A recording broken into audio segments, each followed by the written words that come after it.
One fine day, my mom entered my room to find it in a very messy situation. There was clothes scattered on my bed. There was dust on my computer table. The laptop was in a very precarious situation. The headphone wire and my USB cable were entangled together. It looked like a dead skin of a snake. My mom was furious with superheated steam.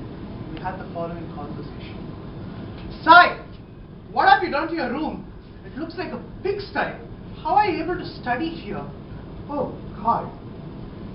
Mom, I don't have enough space in my room. Just kept wherever I'm able to find one. You good for nothing fellow. You're 24 years old. You're working in Wipro. You still don't know space management. When will you change?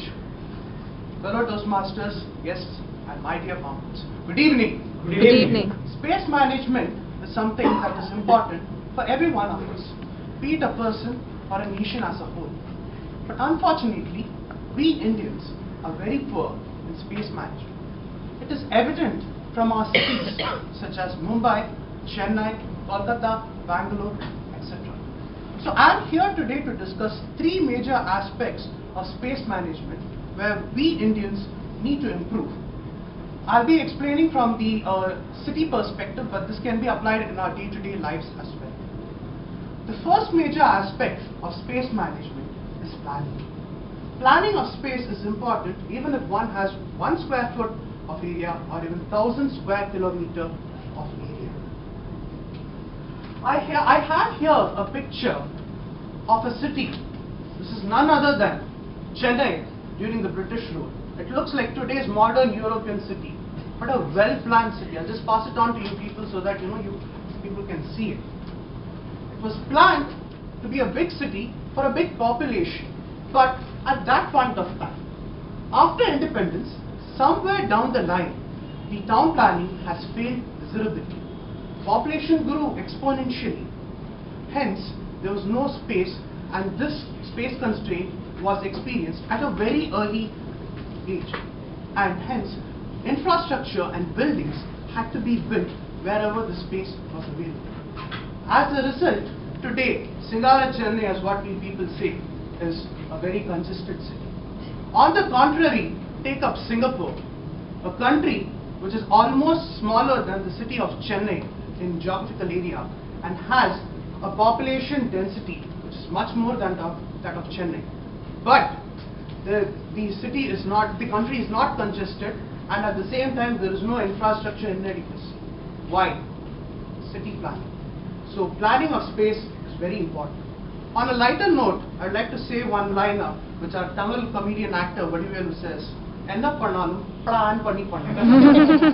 The second major aspect of space management is to have tall but less number of stacks.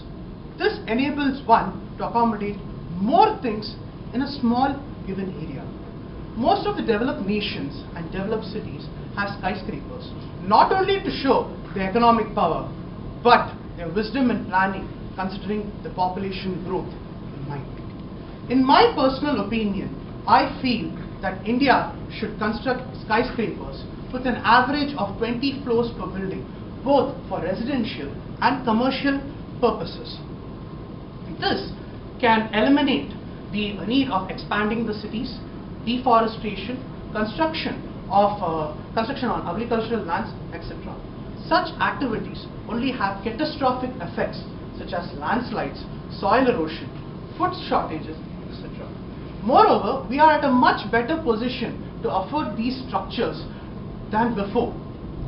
Hence, I personally feel that this is the right time to take this model, for the population growth is going to be at a much faster rate than what we have seen so far. The third major aspect of good space management is to distribute things in a uniform manner in a given area.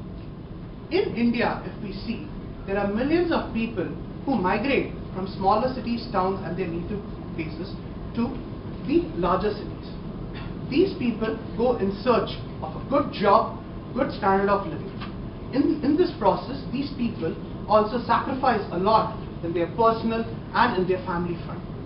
But on the nation as a whole, in space management, if you see, a lot of the population gets concentrated towards the city. And considering that India has a huge population, it's a major problem. Look at cities such as Delhi and Mumbai, where the metros are full, the buses are overcrowded, and there's traffic congestion 24/7. And these cities are becoming unfit for living. Now this happens in every state capital, where from every district people move to the capital for a good search of life. So in my personal opinion, what I'm trying to bring out here is that develop the Tier 2 and Tier 3 cities equal to the capital of the state.